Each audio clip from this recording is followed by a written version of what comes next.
गर्मियों की दुल्हन। आम, नारियल पानी, ठंडा पानी, एसी। अरे ये सब तो बाद में याद आता है।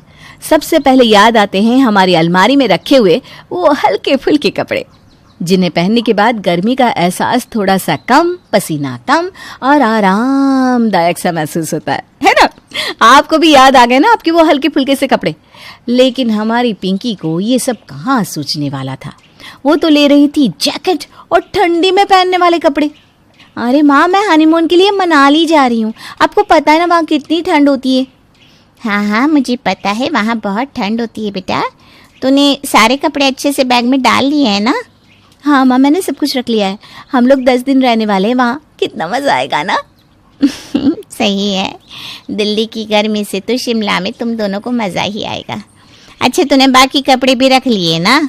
हाँ मम्मी, मैंने शिमला जाने वाली बैग अलग से बनाई है और घर में पहनने वाले कपड़े अलग से वाले हैं। नई दुल्हन है ना, अच्छे अच्छे सूट डालना, समझी? क्योंकि शादी के बाद सबकी नज़र नई दुल्हन पर ही रहती है। हाँ माँ, मैंने सारे अच्छे अच्छे सूट्स ही डाले। आप देखना, जब मैं पहनूंगी ना तो सब लोग देखते ही रह जाएंगे। हाँ, और सारे गहने भी अच्छे से पहनना। हाँ बेटा। हाँ माँ, मुझे पता है। तुम ना ज़्यादा चिंता मत करो, मैं ऐसे तैयार होंगी कि सबसे अच्छी मैं ही दिखूंगी। चल, अब तू बाकी की पैकिंग कर ले, मैं आती हूँ शादी के बाकी काम देखकर। ठीक है माँ। अनुज को फ़ोन कर लेती हूँ, पूछती हूँ सारी पैकिंग हो गई कि नहीं। हेलो, मैं अभी तुम्हें याद कर रहा था। क्यों? अरे माँ ने तुम्हारे लिए कुछ कपड़े और साड़ियाँ ली है, तो बस यही सोच रहा था कि तुम उन कपड़ों में कैसी लगोगी। अरे वाह, तुम देखना, शादी के बाद मैं ऐसे तैयार होंगी कि तुम देखते ही रह जाओगे। रोज़ अलग अलग कपड़े, रोज़ अलग ढंग से तैयार होंगी मैं तुम्हारे लिए। वो कहते हैं ना, शादी का लड्डू खाने में तो बहुत मीठा होता है, लेकिन जब उसे खा लेते हैं तो उसे पचाने में बहुत तकलीफ होती है। हमारी पिंकी के साथ भी कुछ ऐसा ही हो रहा था। अरे वाह वाह, चलो आ गए तुम दोनों घूम के। मज़ा आ गया होगा शिमला में तुम दोनों को। मज़ा तो बहुत आया माँ, वहाँ इतनी ठंडी ठंडी बर्फ थी कि पूछो ही मत। यहाँ आकर तो ऐसा लग रहा है जैसे ओले गिर रहे हो। हाँ, यहाँ तो सच में बहुत ही गर्मी है। अरे अब क्या कर सकते हैं, घर तो वापस आना ही था एक ना एक दिन। चलो तुम दोनों अभी जाकर फ्रेश हो जाओ, फिर बहू तुम रसोई में कुछ मीठा बनाकर सबके लिए खाना बना देना, ठीक है? जी ठीक है मम्मी जी। आ जाओ, हम ऊपर कमरे में चलते हैं। हाँ चलिए। दिल्ली की गर्मी तो देखो, मुझसे तो सहन ही नहीं हो रही। तुम एक काम करो, नहा लो और तैयार हो जाओ। आज मोहल्ले की औरतें भी आने वाली है शायद तुम्हें देखने के लिए। अच्छा, फिर तो कुछ अच्छा सा पहनना पड़ेगा। क्या हुआ, तुमने कुछ कहा क्या? नहीं नहीं, मैं नहाकर तैयार होकर आती हूँ। तुम्हारे लिए कपड़े निकाल दूँ? मेरे लिए तुम ट्रैक और टी शर्ट ही निकाल दो। इतनी गर्मी में मुझसे इतने भारी कपड़े नहीं पहने जाएंगे। इनका अच्छा है, ट्रैक और टी शर्ट पहन के बैठ गए। हे भगवान, मुझे तो भारी सा सूट पहनकर रसोई भी बनानी है और घूंघट डालकर बैठना भी है। आज तो बचा लेना राम जी। दिल्ली की गर्मी में जहाँ धूप में पापड़ रखो तो सिक जाते हैं, वहीं पिंकी ने आज भारी सा सूट पहना हुआ था, जिस पर उसने सारे भारी गहने भी पहन रखे थे। अरे वाह बहू, आज तो तू बड़ी ही सुंदर लग रही है। अच्छा किया ये सब पहन लिया। आज मोहल्ले की औरतें भी आने वाली है तुम्हें देखने के लिए। अब एक काम करो, सबके लिए पहले ना हलवा बना दो, फिर खाना बना देना। जी माँ जी। और रिया तुम्हारी मदद कर देगी। हाँ भाभी, चलिए मैं आपकी मदद कर देती हूँ।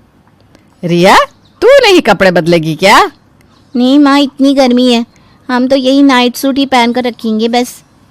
कोई मुझे भी नाइट सूट दे दो भाई। ये सूट पहनने के बाद तो मुझे ऐसा लग रहा है जैसे मैंने आग को लपेटा हुआ हो बदन पर। सही कह रही है तू। हम भी यही सोच रहे हैं कि कोई कॉटन का सूट ही पहन लेते हैं। हे भगवान, ये क्या जुल्म है। मेरे सामने ही सब लोग हल्के फुल्के कपड़े पहन रहे हैं और मैं हूँ कि अपनी मौत को दावत दिए बैठी हूँ। क्या हुआ भाभी, कब से आप कुछ सोच रही हैं? अरे नहीं नहीं, कुछ नहीं, बस यही। चलो हम हलवा और खाना बना देते हैं सबके लिए। हाँ भाभी, आइए हम आपकी मदद कर देते हैं। रिया और पिंकी ने मिलकर सारा खाना और हलवा सबके लिए बना लिया, लेकिन उसके बाद पिंकी की हालत गर्मी के कारण जलते हुए कोयले जैसी हो गई थी। बैठ जा बहू, बैठ जा थोड़ी देर। जी माँ जी। बड़ा शौक था मुझे गर्मी में शिमला जाने का।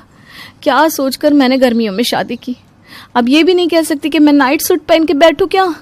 नई दुल्हन हूँ, कैसा लगेगा अगर मैं पुराने से हल्के फुल्के कपड़े पहन लूंगी तो। ये ले बेटा ठंडा है, इससे ना तुझे अच्छा लगेगा, पी ले पी ले। जी माँ जी। तू ठीक तो है ना बहू? हाँ हाँ ठीक हूँ, मुझे क्या होगा। माँ मोहल्ले की औरतें आई हैं बाहर, चलिए ना। अब हाँ हम आते हैं। पिंकी तू एक काम कर, सबके लिए चाय लेकर बाहर आ जाना। जी माँ जी ठीक है। इतनी गर्मी में चाय कौन पीता है, ठंडा मंगवा लेते। अब फिर से मुझे रसोई में जाना होगा। पिंकी किसी से कुछ कह नहीं पा रही थी, लेकिन इतने सारे भारी कपड़े पहनने के बाद उसे बहुत गर्मी लग रही थी। लेकिन अब मुंह दिखाए में तो उसे घूंघट डालकर रहना ही था, जो उसके लिए और भी भारी हो रहा था। अरे वाह कावेरी, तेरी बहू तो काफी सज धज के बैठी है। पिंकी बहू, तुम्हारा सूट भी ना काफी अच्छा है। अब पहन के देखिए ना आंटी जी, फिर आपको पता चलेगा कैसा लगता है इस भारी सूट को पहनने के बाद। मानना पड़ेगा कावेरी, बड़ी सुंदर बहू लाई हो तुम, बिल्कुल चांसी है। पता नहीं कब तक चांसी रहूंगी, इस गर्मी में तो मुझे लग रहा है जल के कोयले की खान बनने वाली हूँ मैं। अरे शीला आजा, तू भी देख ले मेरी बहू को, आजा। हाँ वो क्या है ना, यहाँ पर ऊपर पंखा चल रहा है, तभी यहाँ बैठी थी। मुझसे ना गर्मी बर्दाश्त नहीं होती ज्यादा। हाँ सही कहा, दिल्ली की गर्मी है अभी तो ऐसी ना। आप सबने तो फिर भी हल्के फुल्के कपड़े पहने हुए, कोई मेरे बारे में भी सोच लेता थोड़ा सा। कब ये औरतें जाएंगी, कब मैं अपने कमरे में जाकर नाइट सूट पहनूंगी।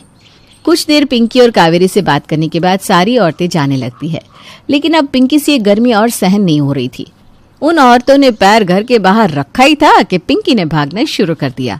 अरे क्या हुआ पिंकी बहू, तू ऐसे हड़बड़ी में कहाँ जा रही है? कुछ नहीं, कुछ अर्जेंट याद आ गया मुझे। ये भाभी को क्या हुआ अचानक? कहाँ है? अरे क्या हुआ, क्या ढूंढ रही हो? सब ठीक तो है ना? जल्दी से मेरा नाइट सूट दे दो, जल्दी करो। अरे हाँ 1 मिनट सांस तो ले लो पहले। मैंने कहा ना जल्दी करो। अरे हाँ ये लो, मिल गया। कमरे में आने के बाद पिंकी ने सबसे पहले उस सूट को उतार कर फेंक दिया और हल्के फुल्के से कपड़े पहन लिए। अब ठीक हो? हाँ अब लग रहा है कि सारी आग बुझ गई है मेरे बदन से।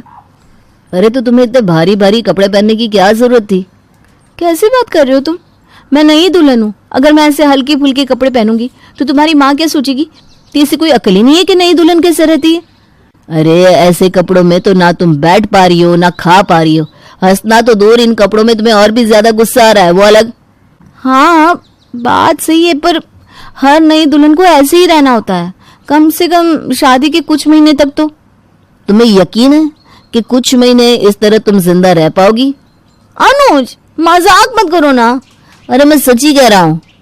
अरे अनुज दरवाजा तो खोलना जरा। अरे माँ जी आ गई, रुको रुको, दरवाजा मत खोलना, मैं कुछ अच्छा सा पहन लूं फिर खोलना। अरे पर कहाँ ना रुको। अरे इतनी देर क्यों लग रही है अनुज? हाँ माँ बस आया। अरे तुम दोनों सो गए थे क्या? मैंने डिस्टर्ब तो नहीं कर दिया? अरे नहीं नहीं माँ जी आइए ना, कुछ काम था क्या आपको? हाँ बहू, मुझे तुमसे ना कुछ जरूरी बात करनी थी, मतलब तू बुरा मत मानना। हाँ मुझसे कोई गलती हो गई क्या? अरे आज सूट के बदले साड़ी पहननी चाहिए थी। नहीं माँ जी कहिए ना। आज तूने जो कपड़े पहने थे ना वो। माँ जी मुझे लगा ही था, सूट थोड़ा सा सिंपल था ना। कोई बात नहीं, मैं कल साड़ी पहन लूंगी, आप चिंता मत कीजिए। अरे नहीं बहू, सूट तो बहुत अच्छा था, लेकिन मैं ये कह रही थी कि इतनी गर्मी में इतने भारी कपड़े मत पहना कर। तुझे ये सब पहनते हुए देखकर मुझे गर्मी होने लगती है सच में। तो कुछ हल्के फुल्के कपड़े पहना कर बेटा।